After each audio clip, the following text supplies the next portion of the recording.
Good morning, Noblesville. It is a new month. It is Monday, March 1st. And gosh, it is so great to be with you. I'm joined once again by my good friend, Kristen Boyce, the owner of Pathways to Healing Counseling. Good morning, Kristen. Good morning, Mayor Jensen. It's great to be here with you today. It's wonderful to be with you.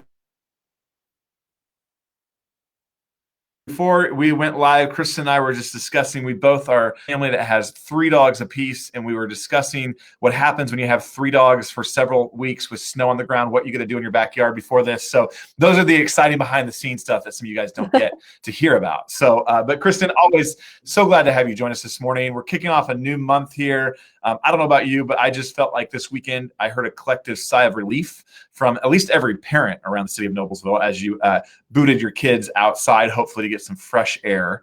But I know so many folks, December, January, February are some dark, cold months, but we are headed for some sunshine, some warmer weather, March Madness, all sorts of great things going on. So but we're just honored to have you guys join us again on another edition of Mental Health Monday.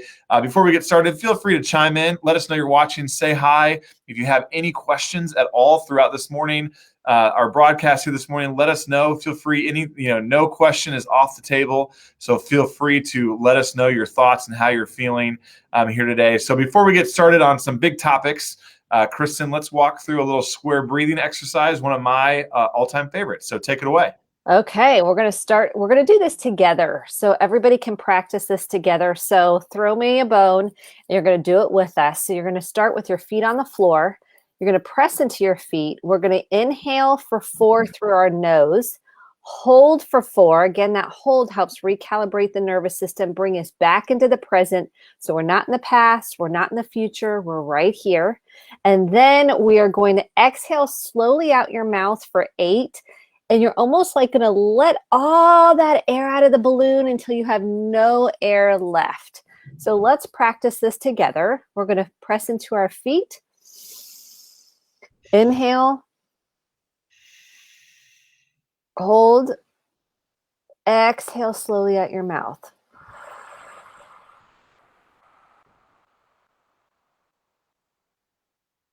You can almost feel like you have nothing left at the end.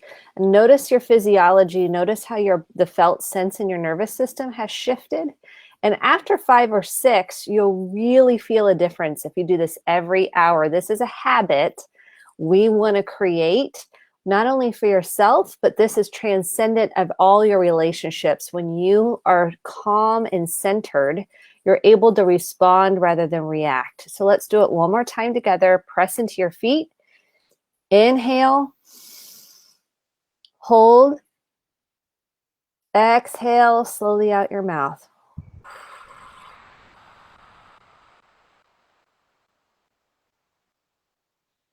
I did it till I had no more air left. Do you notice the difference, Mayor Jensen? Absolutely, I do. Just letting that all out of your body. We're just discussing this morning. I was at the gym, which is something that I try to maintain for mental fitness as well. I was doing Orange Theory, and it was one of those workouts where they wanted you to run your body all the way out of energy on the treadmill. So I was kind of using that same mental exercise of wearing your body all the way down, let it rebuild. And here's the same thing with our lungs and our breathing, is blowing that all the way out, kind of using that as a reset button for yourself. So I love square breathing. You and I talk about it a lot. It's been one of the best things that I learned over the past year. I did a lot of it this weekend. I was in some great engaging conversations around parking, one of my favorite topics. And I was doing some square breathing myself to get through those. So it can be used all the time in all sorts of environments. So thank you, Kristen, for leading us on that. So Yes. We have several topics we want to discuss today. We're going to talk about habits and routines and expectations and how they play into our mood. But before we go to that, Kristen, I want to throw a curveball with you, because something that I'm experiencing right now in my household is how to manage a relationship when maybe you and your spouse, or you and a friend, or you and a coworker have different feelings about the moment. So, and I'll use a good example right now. I am a optimistic, cheery person. Everything's going great for me right now. I love my job. Things are going really great. But I will tell you, I have a very wonderful, amazing, really pregnant spouse at home who doesn't feel great right now. The first lady of Noblesville is 37 and a half weeks pregnant, and there's a lot that comes with that for any mom or parent out there. So we're kind of at different levels in our love of life right now, if you will. Could we maybe touch on that for my own sanity to kind of work through how do we manage our relationship when maybe we're not feeling the same way about just overall existence right now? So sorry for that curveball, but I knew you would know where I was coming love curveballs. I from. Yeah. love these conversations. These light me up. I love deep conversations. I like to be in real conversations about how are things really going, not the fantasy or kind of pretending. So these are so important to have these types of conversations, the ones you and I are having right now with your spouse, with your partner, with your friends, all the way around. So you're stepping into vulnerability, which can be scary, and yet you want to grow. So this excites me. So first of all, we did this in the car for the weekend. We all had different opinions about different things, like where do you want to eat and how are you feeling? And everybody was in a different space. And the first thing my daughter chimes in from the back, and I was like, okay, this is what happens when your mom's a therapist. She said, let's do the acknowledgement sandwich. Like, yes, this is working. This is so exciting. And she goes, okay, Dad. And this is geared towards Dad. And she said, I really love how you like to tell jokes. And sometimes I don't find them funny. And I love how you're really trying to make us smile. So I'm Good. giving you a cliff note. So here's the deal. You guys are in different spaces. Makes sense, right? Doesn't it make sense? Like, Oh yeah. she's at her end of her rope. She's like, I'm ready. And you're like, woohoo, we're living the life. And when you can acknowledge each other and the spot you're in, do that acknowledgement sandwich. Using what that means is we acknowledge with something that we really care about or we really like about our partner. Then we share some feedback with an I feel statement. I feel sad. I feel scared. I feel confused because ... And then we we end it by saying, and never use a but. X-nay it from your vocabulary. No BUTs. No BUTs, because it feels like you got slimed on, you're manipulated, it doesn't feel really like you authentically care. So what I say is replace the but with an and. If you get nothing else out of today besides the breathing, replace your buts with an and. And I really love you and care about you, and I know this is super hard right now. When you both can do that for each other, that's where connection comes into play. Because one, you're acknowledging what the other person is experiencing. And two, you're also sharing how you really feel. We're not stuffing it down. We're not pushing away from it. We're not avoiding those hard conversations that are detrimental to relationships ultimately. You're leaning into that hard conversation. You're taking that deep breath. You're coming from a center place, and you're going to use that acknowledgement sandwich. So there we go. That's good. Kids are paying off with the acknowledgement sandwich. And I always go like this with them to kind of give them a visual, like you're going to eat the sandwich that tastes good. Right? And so that's why we like to call it the acknowledgement sandwich. Yeah. I love that. Thank you. Like I said, I know that wasn't necessarily on our talking points for today, but it was very topical for me as we worked through this weekend a little bit. And so one of my goals has been, as the leader of the city, to be vulnerable, to talk about things that we are dealing with at the Jensen household, and that's one of them. So thank you for walking me through the acknowledgement sandwich. I look forward to practicing that tonight, and I'm sure my wife will text me here in a little bit and let me know about that here. So thank you. So let's talk a little bit about one of the things we want to talk about is our habits, our routines, and our expectations that we have. We are creatures of habit. I am a very habit-driven person. I'm a very routine person. If I get off my routine or my habits, are altered for some reason, it has an impact on my mood. So I know you kind of wanted to go down that path today, which I'm really excited to hear about, because I do think and I will say, I imagine this past year we have developed different routines and different habits. And so now with this whole new normal is now going back to maybe somewhat of a old normal. And how does that change our view and our mood about things? So I'll start it there and let you run with it. Yes, I love that we're having this conversation because our habits did change. Mhm. And for most people, almost everybody that I've worked with, their habits have changed. We got out of routine. We know that we do better when we have routine. And I did some research just before today, just because I wanted to freshen up to make sure that my information was concurrent with the current information. And this is what I wanted to share. 45% of all daily behaviors are automatic. That means 1 out of 2 minutes doing something, you aren't even aware of it. That's half our life. You're not even aware of it. And when we were in the pandemic, we kind of went to a freeze state. We have fight, flight, freeze, or fawn. Really, we kind of work primarily with fight, flight, or freeze. A lot of people, some people went into fight, like they made the banana bread, right? They got busy and they made a lot of banana bread, right? Some people kind of went into freeze and they're like, I'm not making any banana bread. I don't even know what's going to happen next. And then some people got busy, like starting hobbies. They're like, I'm going to pick up quilting. I'm going to pick up sewing. I'm going to pick up hobbies like out in the garage and woodworking or whatever it was. So right now, what I can tell you is we've gotten out of routine and we're thirsty. January 1st, we're all about the routine. Here's what I want to say about changing a habit. What used to be the whole 21 days, that's a myth.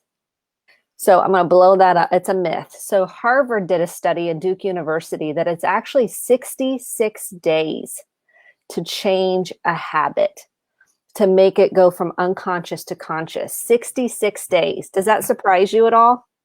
It's a lot more than I thought it would be, because you hear early on that it's like 14-day. There's all numbers going around. 66 seems a little bit longer than I thought, and maybe not overwhelming by any means, but a little bit more daunting when it looks like we're trying to change habits in 66 days is what it takes.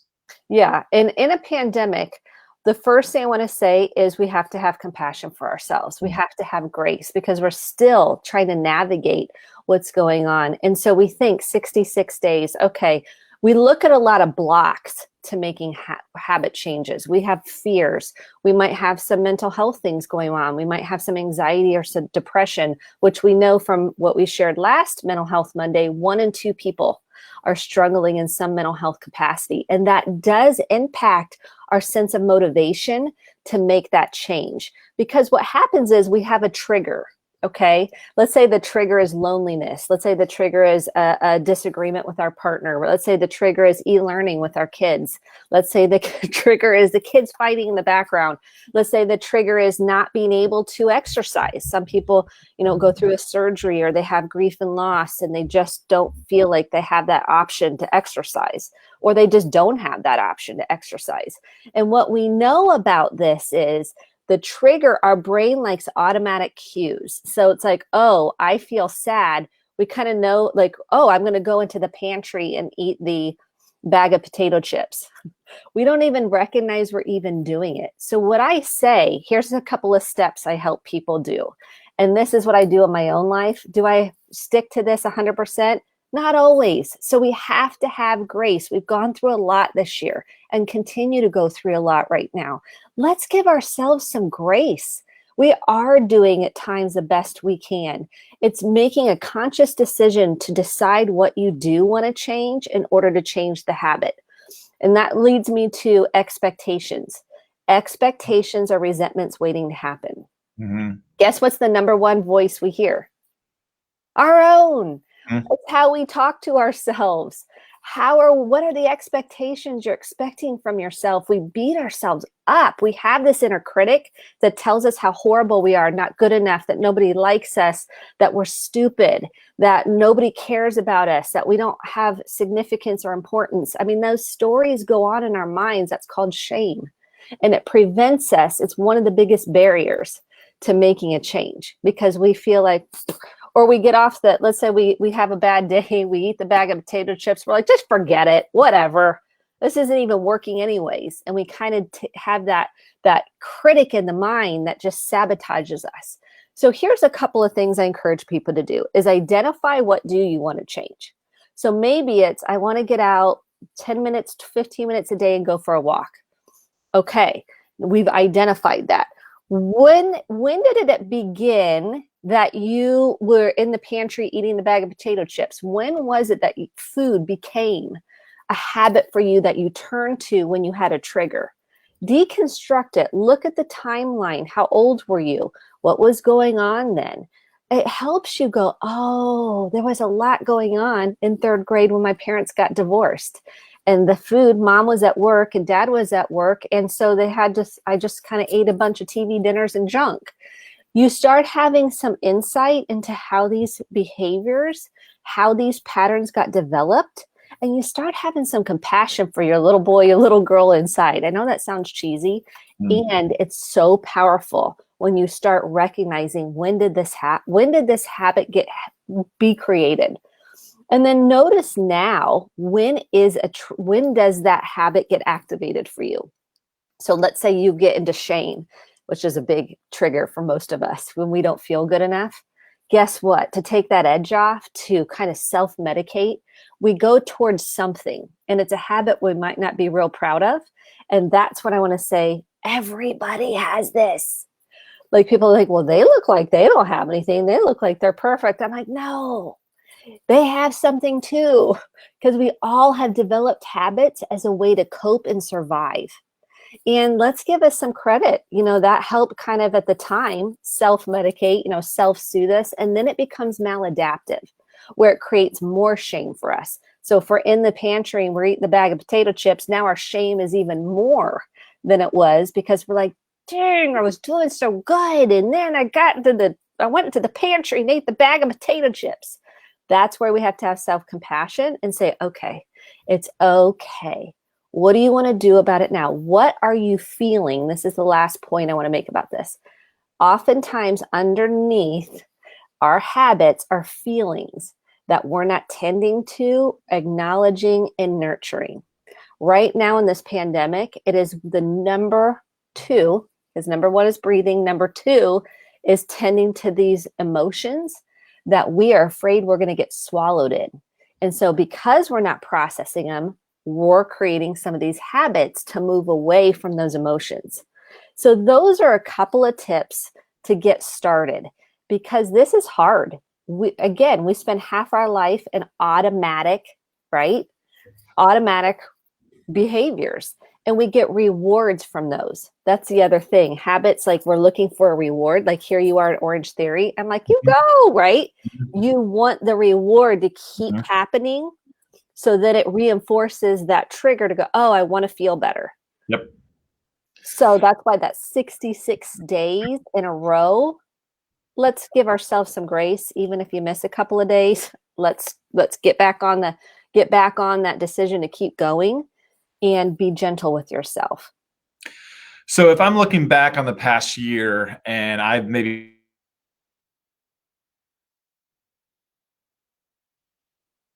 created some new habits for myself. And some are probably good. My friend was talking about how her new normal, and she likes some of it, doesn't like some of it, and that's fair, right? We're going to have both sides of that coin. But if there are some habits that, we're not happy with, or habits that we would like to get better at, maybe some overall strategies for ourselves to approach that conversation with ourselves, which I know sounds bizarre, but that's what it is, right? How would you start, Kristen Boyce, if you want to start making yourself a habit that you want to institute in your life?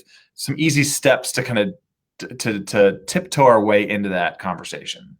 Yeah, and I'm going to give you a personal example, because in March, when we first got into the pandemic, we're still in it, but we're in the beginning, I was walking outside. Then it started to get colder, and then things started to change, and then the weather changed. All excuses, right? I was not doing any movement. I was doing no movement. And I was journaling. Tip 1, get your journal out. And I didn't like how I felt. It was like, I was stressed. I could feel it in my body. I could feel that heaviness. I could feel I didn't feel great. And I didn't grow up in a house where we exercised. It just wasn't a thing. Like, I don't remember seeing anybody exercise, not trying to blame anybody. That was just the reality. And so I didn't grow up going, yay, I can't wait to exercise today. So I had to rumble through what changed, what was different from what I was doing, which is over the summer walking. Oh yeah, I wasn't walking. Oh yeah, I want to, because we kind of feel like, oh, I need to do it. And then it became a want. So I wrote it out. What do I want to change? And I decided I wanted to model what health looked like for my kids. I wanted to feel better. I wanted to have more energy. I wanted to decide, I wanted to change my physiology. And so I decided I will walk. I will get back onto the walking and I will do it 30 minutes a day. And I asked myself, can I commit to that? Can I do that? Am I willing to do that? And I decided if I don't do it every day, I at least want to do it 4 to 5 times a week. So I wrote it out. I walk 4 to 5 times a week, 30 minutes a day. I wrote it out as a goal. And then I checked myself to see, can I commit to that? Because sometimes we're like, I'm going to lose 85 pounds. Mm-hmm. And then it becomes so massive that you almost feel like I can't achieve it. Make a reasonable, check in with yourself. And so then I did, and then I made a commitment. Now, have I fallen off a time or two? Yeah. And I go, okay, it's okay. Let's get back on. What's going on for you? Are you feeling stuck? Are you having blocks? What's going on emotionally that is preventing me from committing or following through with what my commitment was to myself? Do not make goals for other people. Those never work. And I'm telling you, I work with a lot of couples, a lot of families. The person has to decide, the individual has to decide they want to do the work. And that not for somebody else, not to please, not to perform, not to keep the peace, because I want to do it. And nobody was saying that to me but me. It was a rumble with myself. So you're going to write out a reasonable goal. Okay, what is the reasonable goal that you want to change? I like to write it out as if I'm already doing it. So I walk was like, I'm already doing that. I walk 4 to 5 times a week, 30 minutes a day. So make it specific. And then each day I write out, you can see I write out my goals each morning to check it. And then I say, okay, now I've got a plan in my day how I'm going to do that. So that's where the routine comes into play. What's going to work best in my routine? Well, I started off doing it in the morning and now I'm doing it more in the evening. That's okay. You've got to decide what works for you given schedules with the kids or your partner or other things you've got going on in your life. The main number one thing is get honest with yourself. Okay. This is the hardest part of the whole thing. Write out, what are you dependent on? What are the habits you don't like? You have to be honest with yourself, not to shame yourself, to say, oh, you are not good enough, or there's something wrong with you. To actually make the change, we have to own it. And that's the hardest part. Mm-hmm. I will say, as a personal example of mine, is the physical fitness piece. So kind of on that topic, I was not somebody who ever really enjoyed that very much, but I have focused on trying to make it a regular 4 times a week habit for myself. And now that habit is not so much a goal of mine, it's just a part of my everyday life. It has become part of my routine. I build it into my day. It's just as much a part of me as putting, brushing my teeth or whatever it may be. I need that physical routine to keep myself just mentally feeling better, if you will. So I've focused in on, even though I get a couple days where maybe I don't, I can feel that funk start to come on, and you can kind of beat yourself up over it. Or I could get up this morning, get to Orange Theory, and afterwards, feels so great. It's a new day. Let's move forward. So I love that perspective. For me, it's focusing on the benefits of it. It's what makes me feel better, and it becomes part of my routine, which is what you were pointing out there as well. So let's talk real quick before we wrap up here today. Routines in our kids. There's a lot of parents that follow us here online, which I really appreciate. I'm a parent. You're a parent. So many parents. Kids form new routines this year. Maybe we're trying to look at the summer months coming up here. We saw some routines last year maybe we didn't like. How do we talk about routines with our kids? First of all, you got to model routine as a parent. It's so important that we are in a routine as parents. If we're not in a routine, it's hard to model it and create them for our children. And let's give ourselves some grace. All the routines kind of got thrown out the window, right? We're like, we're going to school. We're not going to school. We're wearing masks. We're not with our friends. We're with our friends. We're not doing sports. We are doing sports. Things are canceled. I mean, it was all thrown up in the air. and what I have worked with parents on is you doing your own emotional work so then you can be centered. And this is hard to do, so we don't flip our lids, and create routine for our kids. Sleep, number one. I'm passionate about this. We are sleep deprived culture. And when sleep affects mood, it affects learning, it affects focus and retention. Sleep is huge. And this is a huge struggle, right? As parents, we're like, we want you to sleep, and they can't sleep. Like, really cutting through sugar and caffeine and things that are going to keep our kids up. So sleep is one, in us as adults, getting ourselves in a sleep routine. How hard is that, right? We got all thrown off, and waking up and going to bed at a certain time as adults and then as children is super important. Getting in a routine about when we're going to do homework and when we're not. Give it, really being in tune with your kid. When is the optimal time? When is it not? And the other thing is eating habits. We tend to, right, if we're going to a sporting event or doing something, we're like, we got to run through a drive-through because we can't cook.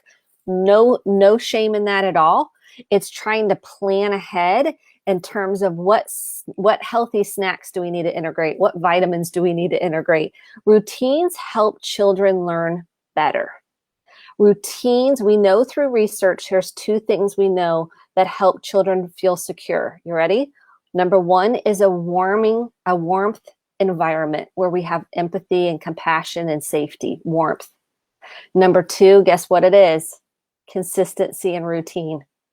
And that's why it's been so hard. 7 in 10 kids are struggling right now because we kind of threw the routine off base and we threw it all up right in the air. So we've got to go through warmth. That means emotional availability and connection, and empathy rather than reactivity. We respond rather than react. And number two is consistency with routine. And I like to tell parents on Sundays, you're going to go through what this week entails, depending on the age. You're going to sit down as a family and you're going to say, okay, here's our schedule for this week. Here's what we have coming up. What do you need? Here's what, consistent bedtime. Teens are a little different because it's harder. They're kind of starting to individuate and separate, and explaining the importance of sleep and asking them, how do you feel when you don't get the sleep? Because guess what? They're grizzly bears, right? Mm-hmm. We say, don't poke the bear. When we don't get sleep, it affects our moods. So those are some critical things. Sit down on a weekly basis and go over the schedule. Go over what you have coming up. It's so important, and ask them what they need. What do you need? Especially as they get older, they can articulate that even more. Mm-hmm. I love that. That's one thing we constantly are striving to do better at our house, is working on a routine, and we are all better off if we have a routine. So those are great tips. So Kristen, thank you so much. Before we go, if anyone's struggling right now with the mental health issue, you already said 1 in 2 are dealing with it. 7 in 10 kids. If they need help right now, though, or are to a crisis point, where can people turn? First thing is call 1-800-273-TALK if anyone's suicidal or having suicidal ideation. 1-800-273-TALK. You can text 741-741. You don't have to do this alone. I promise you. If it's an emergency situation, Community North here in Indianapolis or St. Vincent Stress Center. And if you have any domestic violence situations, we recommend Prevail. And their number, I should have this memorized by now, is 317-776-3472. You matter. You're important. You're loved. Even though trauma and shame wants to tell you something different, those are not true. Just know that there is help available for you. Absolutely. Reach out, and please join us back here again in 2 weeks for another edition of Mental Health Monday. In the meantime, stay safe, enjoy the sunshine, March Madness. We got a lot to look forward to in the city of Noblesville and really across all of our lives. So thank you, Kristen, again. You're the best. Thank you so much. Have a good week, everyone. Take care.